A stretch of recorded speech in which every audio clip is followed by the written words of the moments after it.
Ngayon pong umaga, nais ko pong magsimula ng serye ng pag-aaral at batay sa isang sulat ng isang apostol.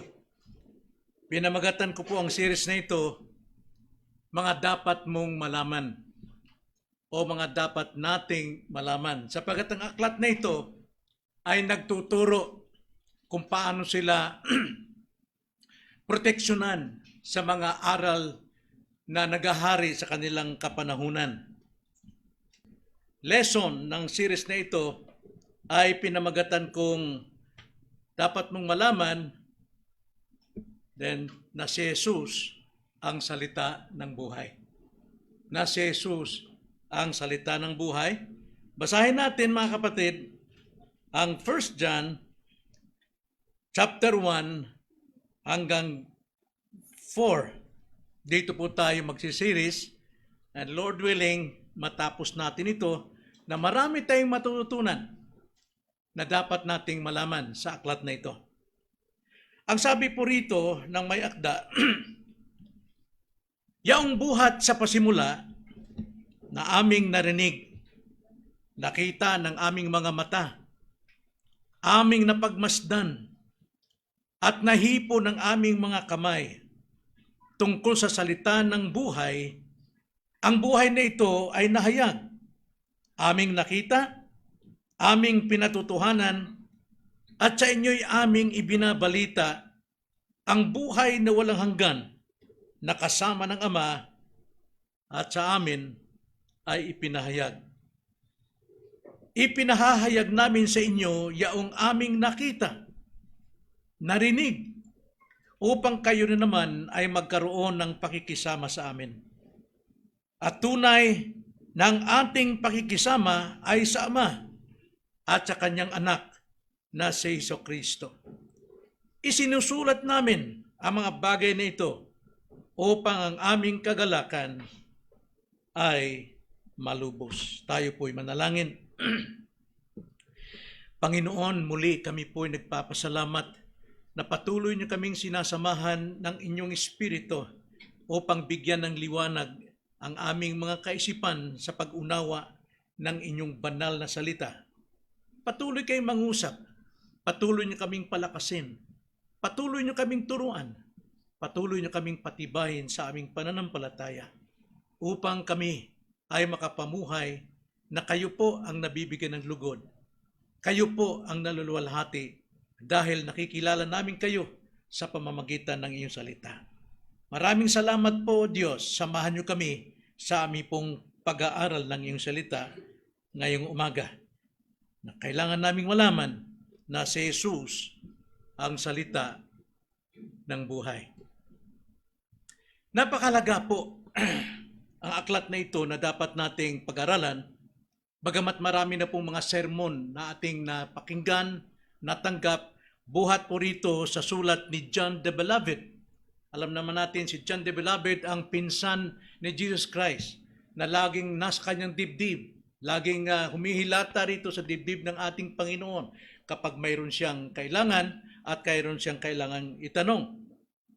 So matapos niyang isulat ang John na pinakilala niyang si Jesucristo ay Diyos na nagkatawang tao, siya naman ay sumulat ng panibagong 3 sulat upang ipagtanggol ang mga mananampalataya tungkol sa mga aral na pumapalibot dito sa lugar na ito, sa panahong ito. 2 doktrina po ang kumakalat dito na siyang nagpapaligaw sa maraming Kristiyano.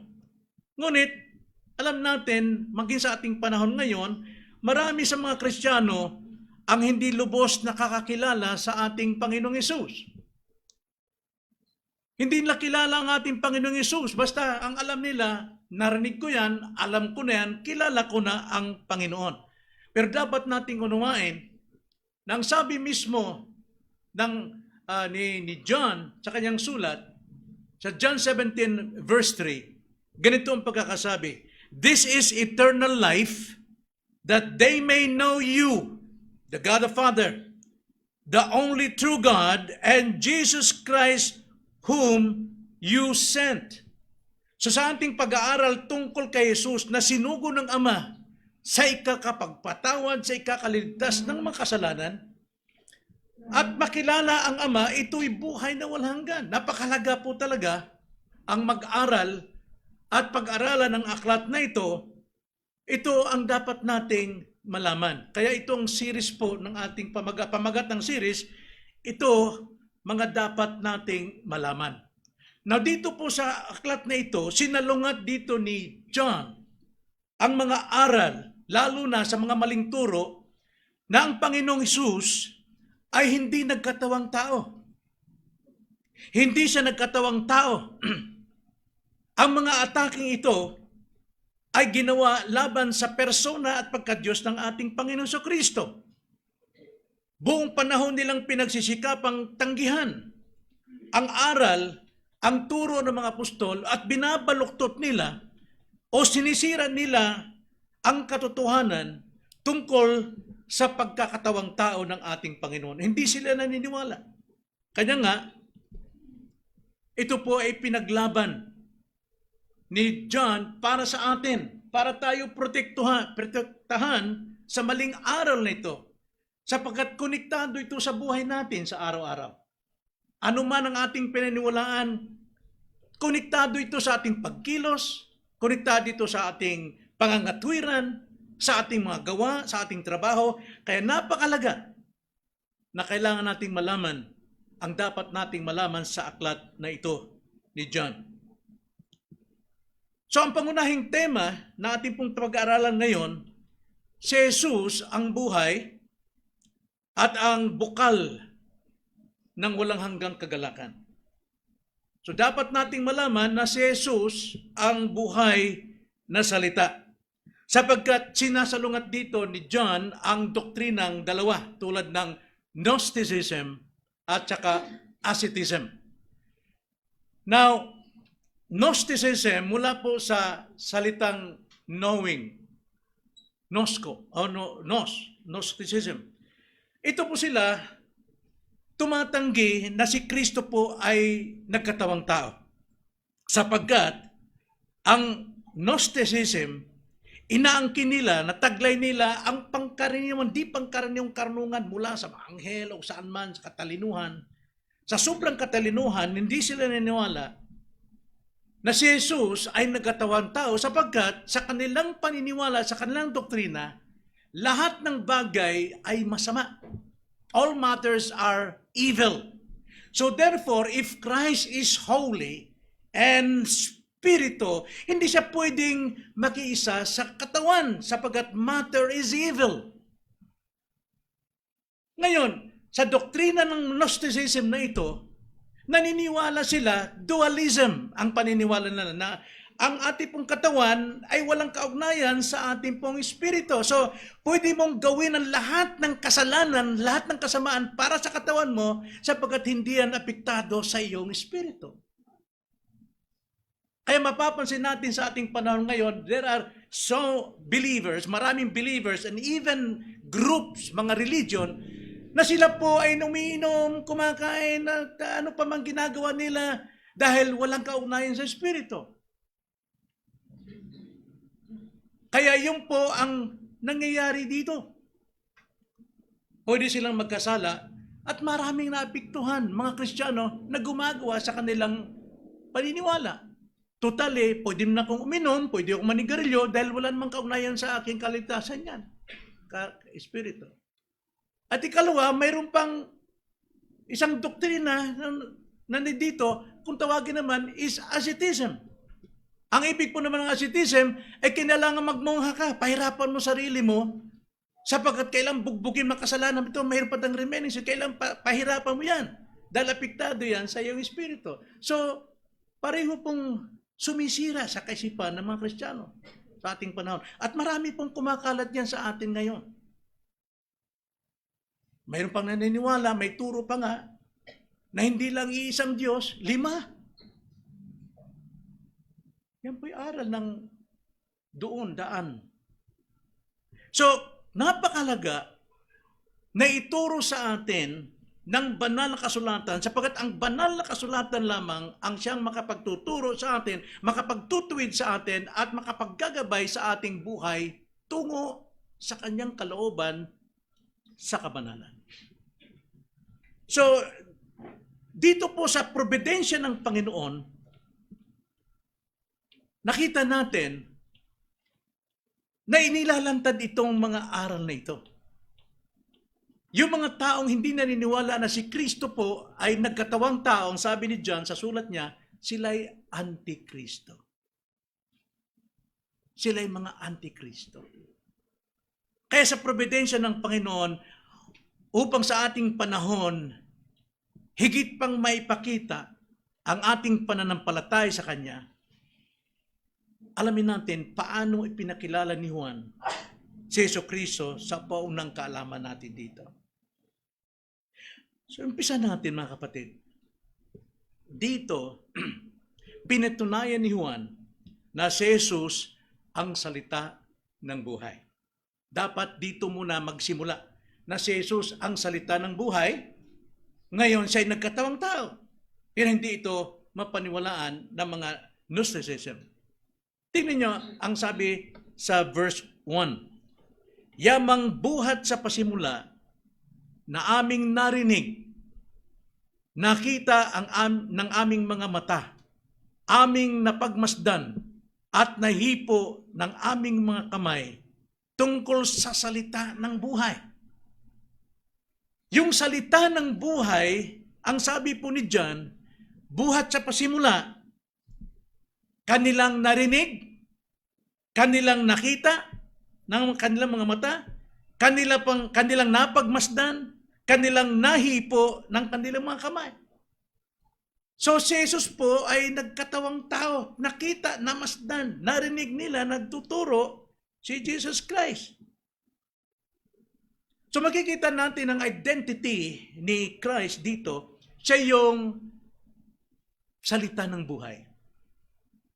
Salita ng buhay, at ang salitang buhay na ito, alam natin sa kanyang unang sulat sa John chapter 1, verse 1 to 4, kung atin pong babasahin, ganito po ang pagkakasabi sa nasusulat. John chapter 1,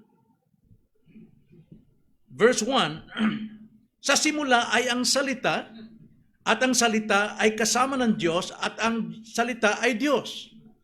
Sa simula ay kasama na siya ng Diyos. Lahat ng mga bagay ay ginawa sa pamamagitan niya, at kung wala siya, hindi nagawa ang anumang bagay na ginawa. Verse 4, nasa kanya ang buhay, at ang buhay ay siyang ilaw ng mga tao. No, so yun po yung pagpapaliwanag doon sa identity ni Christ. At pagdating sa verse 14, pinatunayan ni John, at naging tao ang salita. Kanilang nakita, kanilang napakinggan, kanilang nahipo. At sino ang salitang ito naging tao? At tumahang kasama namin. Hindi natin, kundi nila. Pero sa ating pong salvation experience, alam nating nananahan si Christ sa atin. Pero sa kanila, personal.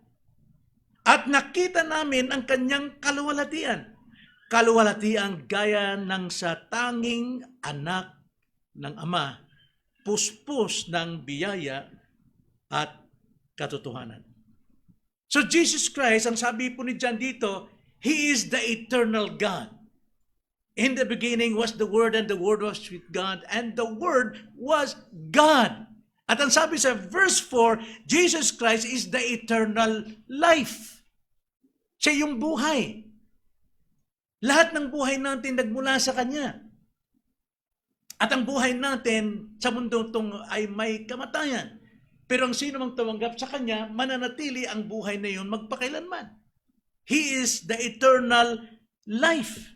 Tingnan nyo ang sabi sa 1 John 5:11, and ganito ang sabi, at ito ang patutuo na tayo binigyan ng Diyos ng buhay na walang hanggan, at ang buhay na ito ay nasa kay Kanyang anak. Now, wala tayong buhay na walang hanggan. Temporary life lang sa atin. Pero ang pagmamahal ng Ama sa atin, ibinigay sa atin yung eternal life nung tayo ay sumampalataya sa Kanyang anak. Siya ang eternal na life na siyang tinanggap natin bilang Kristiyano. Kung hindi man natin nakita si Jesus personally, pero we have Christ inwardly. Kaya napakaganda po malaman ng bawat makasalanan na lahat kayong mamamatay. Lahat ng makasalanan mamamatay. At ang katapusan niyan, ang pagbagsak niyan ay kapahamakan sa impyerno. Pero kung taglay mo si Jesus sa iyong buhay, you have eternal life. And that eternal life, kailangan nating dumunong sa kanyang kalooban. Because knowing God and Christ is eternal life. Kailangan busugin ito natin ng aral. Lagi tayong nakikinig. Lumalago tayo sa panampalataya. So therefore, makakayakap tayo anuman ang situation natin that we have life. That Christian life. Si Jesus po yun. So ang isang salita po ay nagkatawang buhay. Nagkatawang buhay ang salita. Balik tayo sa ating text, 1 John 1, verse 1 to 2. Yung buhat sa pasimula na aming narinig, nakita ng aming mga mata upang mapagmasdan at nahipo ng aming mga kamay tungkol sa salita ng buhay, ang buhay na ito ay nahayag. Aming nakita, aming pinatutuhanan, at sa inyo'y aming ibinabalita ang buhay na walang hanggan na kasama ng Ama at sa amin ay ipinahayag. Now, gusto ko lang tignan yung sabing aming ibinabalita. Napakahalaga po ang tayo po'y magbalita tungkol kay Jesus sapagkat lahat po ng tao ay patay. Mayroon silang temporary life sa mundong ito. Kailangan nilang mapakinggan ito, marinig nila upang sila'y maniwala na tanging buhay ni Kristo ang kanyang kaligtasan sa tiyak na kamatayan sa impyerno. So ang buhay po nahayag dahil kay Kristo. Kung wala po tayong alam, akala natin sarili natin yung buhay natin. Ngayon, akala natin tayong namamahala nito. Pero pinatutuhanan ito ni John ng buhay nagmula kay Kristo at ang buhay na walang hanggan ay makukuha rin kay Kristo. Ang salita ay naging tao na sa laman. John 1:14. So ang patutuo ni Jesus Christ sa kanyang sarili, basahin natin sa John 6:48-51. Sa kanya pong pangangaral, marami pong sumusunod sa kanya, libo-libo ang sumusunod. Hindi dahil sila po ay sumasampalatay kay Jesus, but they believe Christ, na si Christ po makapag-provide sa kanila ng mga physical needs, like for example, bread, water, and iba pa. Pero sabi ni Jesus Christ, kayo ay humahanap sa akin, di dahil kayo ay naghahanap ng buhay, kundi kayo ay sumusunod sa akin dahil gusto nyong makakain. Gusto nyo ng material things. Ang nais ng Panginoon, mabuhay sila eternally. Magkaroon sila ng buhay ni Christ. Kaya ang sabi po sa teksto natin, sa John 6:48, sabi, ako ang tinapay ng buhay, ang sabi ni Jesus Christ. Kumain ng mana sa ilang ang inyong mga ninuno at sila'y namatay. Remember? Nung nagreklamo po ang mga Israelite doon sa desert, sa Mount Sinai, ay sa Sinai, dahil sila nagugutom, at binigyan sila ng pagkain. Tuwang-tuwa sila. Ipinagmamalaki nila until now. Pero ang sabi, sila'y namatay. Bagamat ang pagkain nyo naggaling din sa langit, bigay ng Ama para sa kanila, pero sila'y ng mga namatay. 50, itong tinapay na bumabang galing sa langit upang ang sino mang makakain nito ay hindi mamamatay. Ngunit si Kristo, tinutukoy niya ngayon ang kanyang sarili. Ako ang tinapay na buhay, na bumabang galing sa langit, kung ang sino man ay kumain ng tinapay na ito at siya'y mabubuhay, magpakailanman. At ang tinapay na aking ibibigay sa ikabubuhay ng sanlibutan ay ang aking laman. Now, dito po, initulad ng Panginoon ang kanyang laman, no? Ay tinapay. Ang pag-unawa naman ito ng mga Hudyo na hindi talaga, wala pang spiritual na kaunawaan. Sabi nila, ano gagawin tayong aswang niyan? Kakain natin yung kanyang laman? Pero ang tinutukoy dito ng Panginoon, ang sino mang tumanggap at sumampalataya sa akin, ako yung tinapay ng buhay, nagmuna sa langit, at hindi lang basta temporal life, kundi eternal life ang ibibigay niya. 52, kaya't ang mga Hudyo'y nagtalo-talo na nagsabi, paano may papakain sa atin ng taong ito ang kanyang laman? See? Ganyan ang katwiran ng mga taong patay sa kasalanan, hindi maunawa ng espiritual. Kaya hindi sila makasampalataya. Kailangan silang bigyan ng pagkaunawa ng Panginoon. Paano magbibigay ang Panginoon ng pagkaunawa? Sa pamamagitan ng patuloy nating pakikinig ng salita ng Diyos. Sapagkat ang salita ng Diyos ang pinagmumulan ng totoong pananampalataya.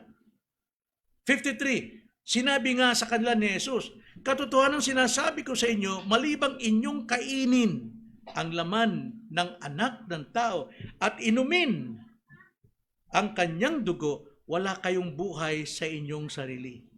Ang kumakain ng aking laman at umiinom ng aking dugo ay may buhay na walang hanggan at sila'y muli kong bubuhayin sa huling panahon sapagkat ang aking laman ay tunay na pagkain at ang aking dugo ay tunay na inumin. Ang kumakain ng aking laman at umiinom ng aking dugo nananatili sa akin at ako'y sa kanya. Ito yung sinasabi ni John, aming narinig ang salita ng buhay. Itong patutuo ni Kristo eh. Sino mang kumain ng kanyang laman o sino mang sumampalataya sa kanyang pagkakatawang tao,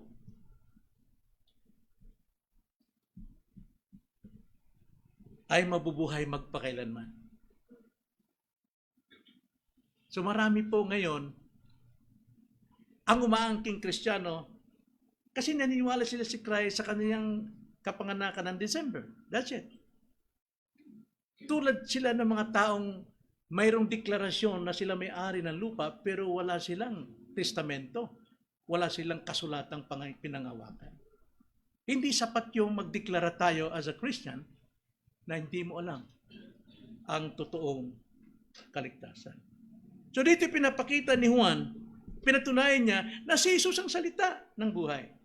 Itong kailangan ninyo.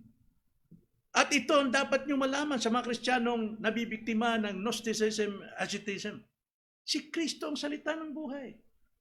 Ikalawa, pinatunayan dito ni Juan bilang si Kristo ay saksi ng, sila ay saksi ng buhay. Verse 2-3, basahin natin. Ang sabi po, ang buhay na ito ay nahayag aming nakita, aming pinatutuhanan, at sa inyo'y aming ibinabalita ang buhay na walang hanggan, na kasama ng Ama at sa amin ay ipinahayag. Ipinahayag namin sa inyo yaong aming nakita at narinig upang kayo rin naman ay magkaroon ng pakikisama sa amin. At tunay na ang ating pakikisama ay sa Ama at sa kanyang anak na si Jesucristo. So nakita natin, ang sabi nga ni Paul sa Corinthian, na siya yung pinagkatiwalaan ng misteryo ng Diyos. Misteryo ito sapagkat hindi lahat nakakaalam dito. Yung gospel, walang nakakita, walang nakakapasok dito maliban sa apostol. Kaya tayo po ay tumatayo po bilang apostolic church. Sapagkat ang ating pinapahayag ay mga salita ni Kristo na ipinasulat at tinuro sa mga apostol at ang mga apostol naman ang nagdideklara sa atin, ay pinahayag sa atin, kaya mayroon tayong pakikisama sa kanila. Ngayon, kung tayo naman din ay naghahayag din, according to the epistles, books of the apostles, mga kapatid, na hindi natin kino-quote, hindi natin pinagaganda, hindi natin tinitwist, mga kapatid, sila din may pakisama sa kanila. Kaya sa atin, lalo sa ating mga magulang, medyo may edad na, madali tayong maakay kung sino yung mga taong mababait, nagtuturo sa atin ng tamang daan. Huwag kayo basta-basta maniwala, dapat nasa Biblia ba yan? Nasa Bible ba yan? Ang mga apostol po, saksi sila. Kaya yung kanilang sulat ay saksi para sa atin.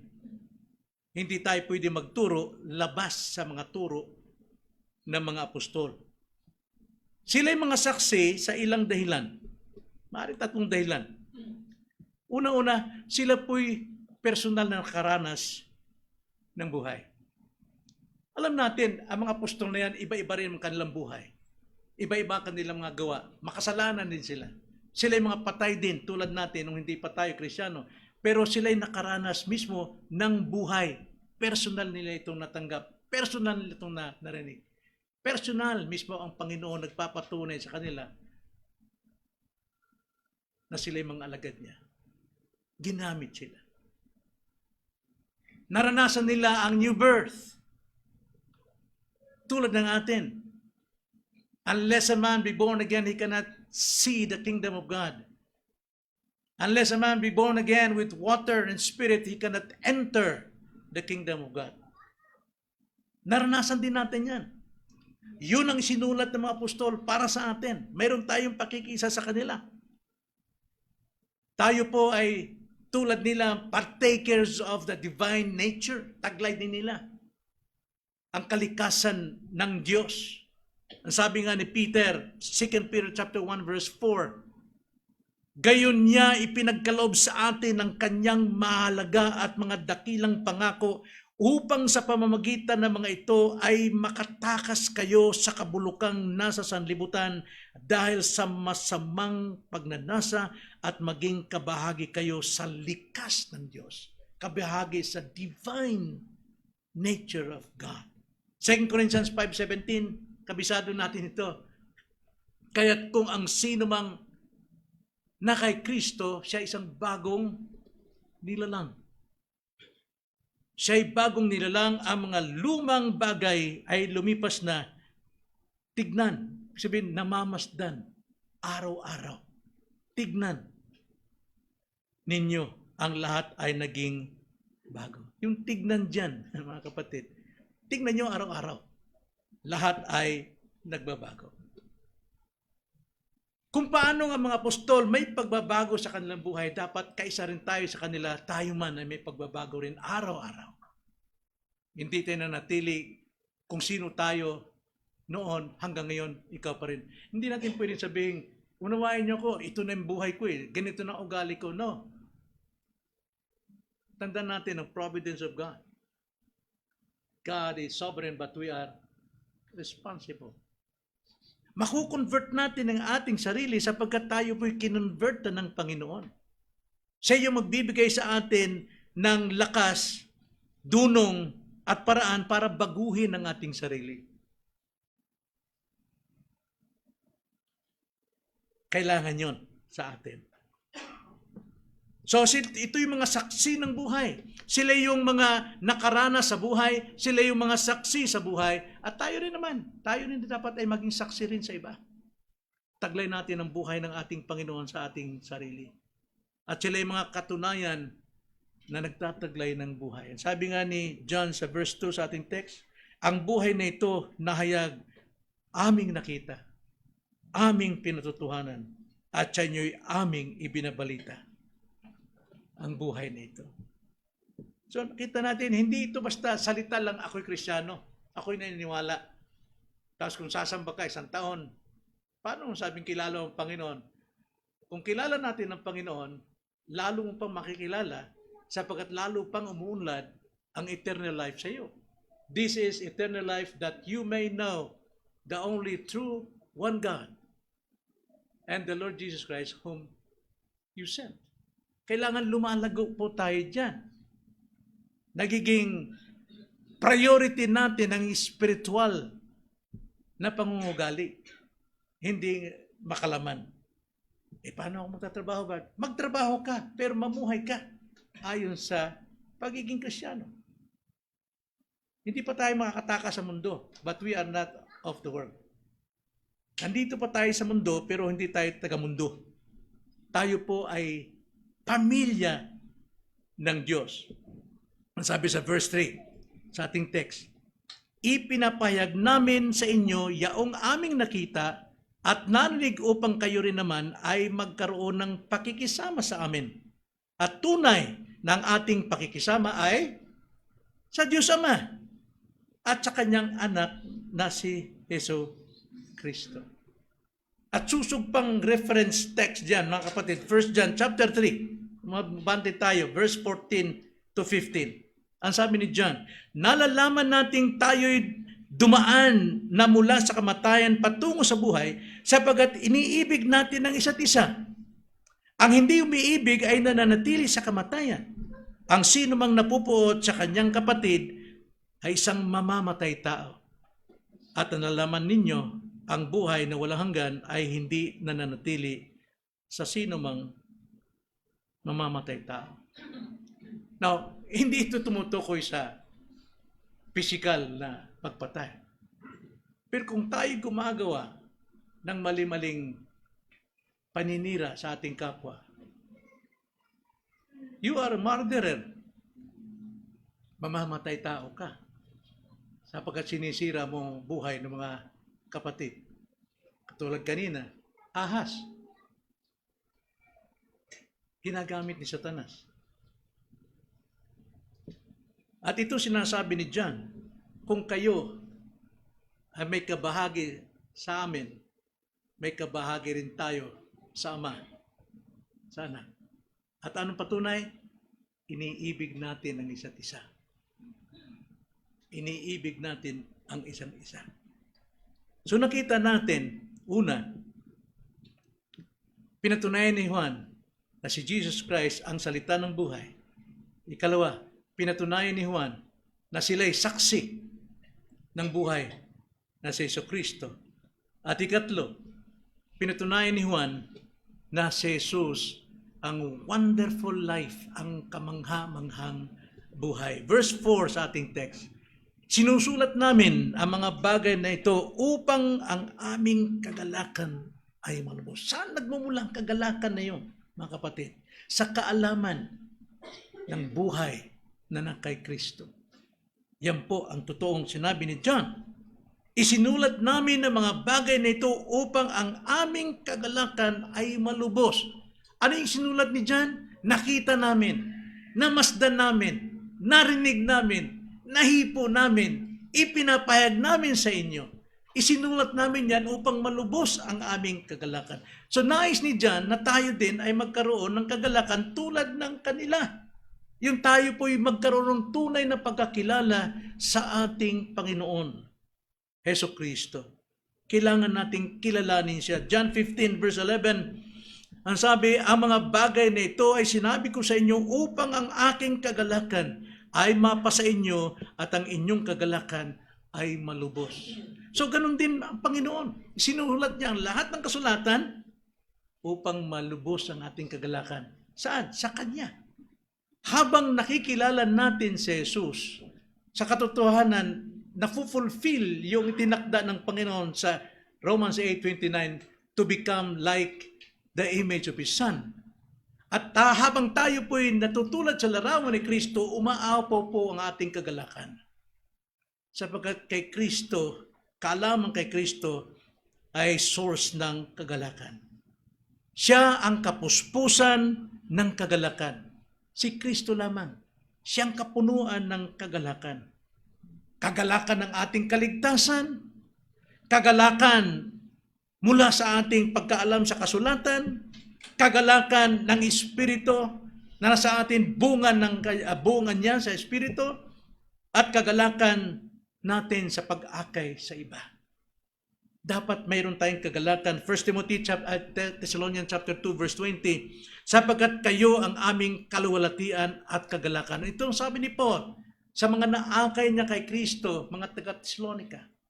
Ngayon, kung tayo po'y nakakaakay ng mga kaluluwa kay Jesucristo, hindi lang basta magturo, hindi lang basta tayo ay magpakita na marunong tayo mag-Bible study, tiyakin natin na bawat isa talagang sila po ay naaakay. Yun ang bunga natin. Yun ang Great Commission ng Panginoon, Matthew 28, 19 to 20. Go and make disciples, not just a simple listener. Pagkatapos, pag matagal na, nawawala na silang lahat. No. Ang bunga natin ay dapat manatili. Dapat kailangan silang manatili sa church, maging disciple, maging membro, maging workers ng iglesia, Ayun po yung katotohanan, yung ating pong kagalakan.